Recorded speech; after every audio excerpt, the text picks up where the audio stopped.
सुप्रभात बच्चों। आज मैं आपको कहानी सुनाने जा रही हूँ जिसका शीर्षक है जैसी करनी वैसी भरनी। बच्चों, अगर हम जिंदगी में अपनी गलत कर्म करेंगे तो उसका फल भी हमें गलत मिलेगा, और अगर हम अच्छे कर्म करते हैं तो उसका फल भी हमें बहुत अच्छा मिलेगा।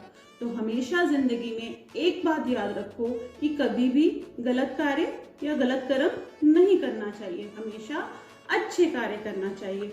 और मेरी इस कहानी में भी यही सारा है। देखो, गर्मी का मौसम था और आपको पता है गर्मी के मौसम में क्या होता है, तालाब का पानी जो है सूखता जाता है, और तालाब में आपको पता है बहुत सारी मछलियां रहती हैं। और जब पानी सूखने लगता है तो क्या होगा, मछलियां बहुत ही चिंतित हो जाएंगी। और उस तालाब के किनारे एक बगुला भी रहता है। बगुला बहुत चालाक और धूर्त था।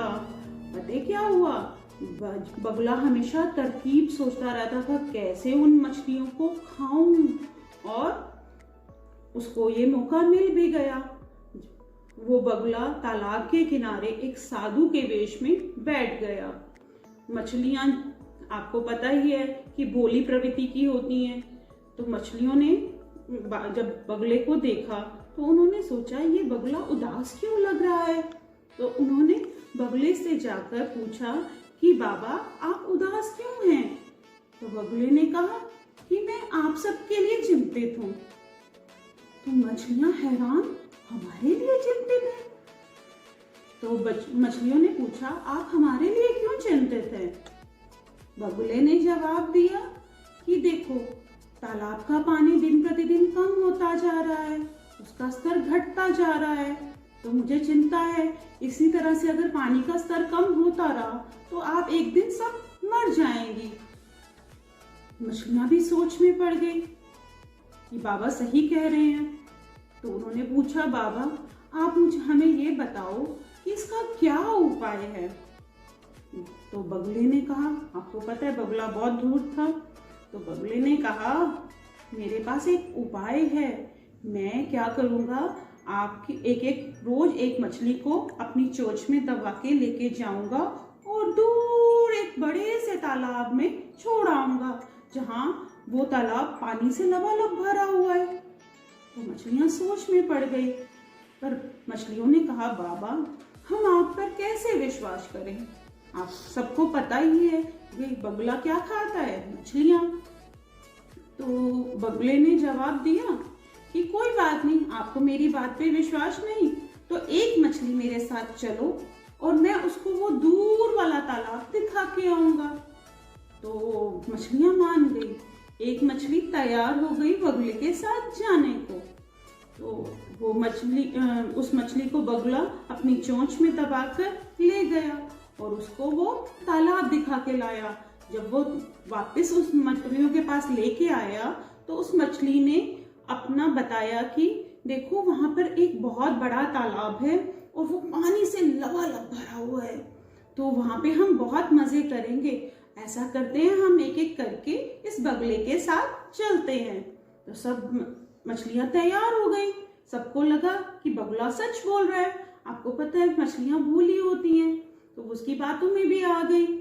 फिर उन्होंने क्या किया, बगुले ने किया, एक मछली को उठाया, अपनी चोंच में दबाया और उन्हें ले गया। रास्ते में बगुले ने क्या किया सोचो, उस मछली को मार कर खा गया और मजे से वापस आ गया। अगले दिन फिर उन्हें ऐसे ही किया, एक मछली को उठाया, अपनी चोंच में दबाया और उड़ चला, और रास्ते में फिर उस मछली को खा लिया। और मछलियां देख रही थी दिन प्रतिदिन ये बगुला मोटा ताजा होता जा रहा है और तालाब में मछलियों की संख्या कम होती जा रही है। तो सभी चिंतित थी, सभी मिलकर केकड़े के पास गई। केकड़ा उनमें बहुत समझदार था, उसने कहा कोई बात नहीं, मेरे पास एक उपाय है, कल जब बगुला आएगा तो तुम मुझे बुलाना। ऐसा ही किया उन्होंने, केकड़े को बुलाया। तो केकड़े ने बगुले को कहा कि आज ये मछली नहीं जाएगी आपके साथ, आप आप मुझे छोड़ के आओगे नए तालाब में, पर नए तालाब में मैं आपके साथ चलने के लिए एक शर्त रखूंगा।